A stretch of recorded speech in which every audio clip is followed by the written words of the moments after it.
অনেকে ভেবেছিল বিএনপি নেতা প্রকৌশলী ইশরাক হোসেন বিএনপির ভারপ্রাপ্ত চেয়ারম্যান তারেক রহমানের মেয়ে জাইমা রহমানের সঙ্গে নাকি প্রেমের সম্পর্কে জড়িত। সামাজিক যোগাযোগ মাধ্যমে এমন গুঞ্জনও কম হয়নি, কিন্তু শেষ পর্যন্ত সব জল্পনা কল্পনা সব গুঞ্জনকে ভুল প্রমাণ করে নতুন অধ্যায়ে পা রাখলেন ইশরাক। শুক্রবার রাতে ঢাকার বাড়িধারায় পারিবারিকভাবে আয়োজন করা হয় একটি ঘনিষ্ঠ পারিবারিক অনুষ্ঠানের, যেখানে উপস্থিত ছিলেন দুই পরিবারের ঘনিষ্ঠজন ও শুভাকাঙ্ক্ষীরা। পাত্রী আর কেউ নন, বিএনপির প্রতিষ্ঠাতা শহীদ রাষ্ট্রপতি জিয়াউর রহমানের মন্ত্রী পরিষদের সদস্য এবং টাঙ্গাইল ১ আসনের সাবেক সংসদ সদস্য নূর মোহাম্মদ খানের বড় মেয়ে ব্যারিস্টার নুসরাত খান। অনুষ্ঠানে ইশরাক নিজ হাতে আংটি পরিয়ে দেন নুসরাত খানকে। দুই পরিবারের মিলনে হাস্যোজ্জ্বল পরিবেশে সম্পন্ন হয় বাগদানের আনুষ্ঠানিকতা। পরের দিন শনিবার নিজের ফেসবুক পেজে বাগদান প্রসঙ্গে একটি স্ট্যাটাস দেন কনে ব্যারিস্টার নুসরাত খান। তিনি লেখেন, আমি সকলের আন্তরিক শুভেচ্ছা ভালোবাসার জন্য গভীরভাবে কৃতজ্ঞতা প্রকাশ করছি এবং ধন্যবাদ জানাই।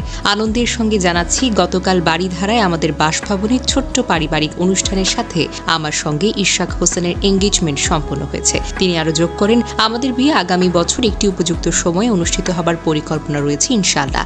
আপনাদের সকলের সঙ্গে এই আনন্দঘন মুহূর্ত উদযাপনের অপেক্ষায় আছি। আমাদের উভয় পরিবারের জন্য দোয়া কামনা করছি। বিএনপির মিডিয়া সেলের সদস্য সাইরুল কবির খান শনিবার বিষয়টি নিশ্চিত করেছেন। তিনি জানান, শহীদ রাষ্ট্রপতি জিয়াউর রহমানের মন্ত্রী পরিষদের সদস্য টাঙ্গাইল জেলার সাবেক সাংসদ নূর মোহাম্মদ খানের বড় মেয়ে ব্যারিস্টার নুসরাত খানকে শুক্রবার রাতে আংটি পরিয়েছেন ইশরাক হোসেন। পারিবারিকভাবেই তাদের বিয়ের এই প্রাথমিক পর্ব সম্পন্ন হয়েছে বলে জানিয়েছেন ইরশাদ হোসেনের মা ইসমত হোসেন। হবু দম্পতির জন্য দুই পরিবারের পক্ষ থেকে দেশবাসীর কাছে দোয়া প্রার্থনা করা হয়েছে।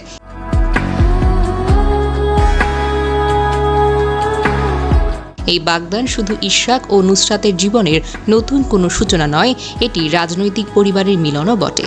একদিকে শহীদ প্রেসিডেন্ট জিয়াউর রহমানের ঘনিষ্ঠ মন্ত্রীর কন্যা, অন্যদিকে শহীদের আদর্শে অনুপ্রাণিত বিএনপি নেতা। এই বন্ধনকে ইতিমধ্যে অনেকে দেখছেন রাজনৈতিক ও মানবিক সম্পর্কের এক সুন্দর সমন্বয় হিসেবে।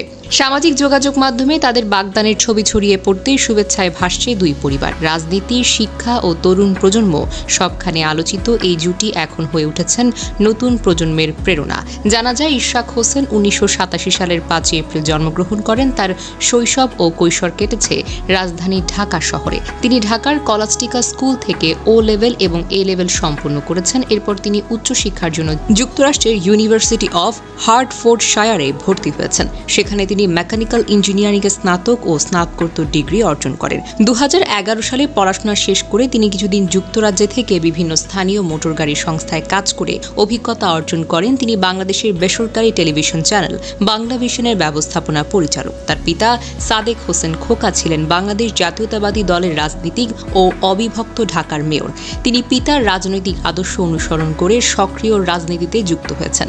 অন্যদিকে পাত্রী নুসরাত খান একজন প্রখ্যাত ব্যারিস্টার এবং বাংলাদেশের রাজনৈতিক ও সামাজিক অঙ্গনে একটি বিশিষ্ট পরিবারের সদস্য। তিনি বিএনপির প্রতিষ্ঠাতা এবং বাংলাদেশের শহীদ রাষ্ট্রপতি জিয়াউর রহমানের মন্ত্রী পরিষদের সদস্য এবং টাঙ্গাইল ১ আসনের সাবেক সংসদ সদস্য নূর মোহাম্মদ খানের বড় মেয়ে। নুসরাত খান পেশাগতভাবে আইনজীবী হিসেবে কাজ করেন এবং তার শিক্ষাগত যোগ্যতা ও আইনি দক্ষতার জন্য বেশ সুপরিচিত।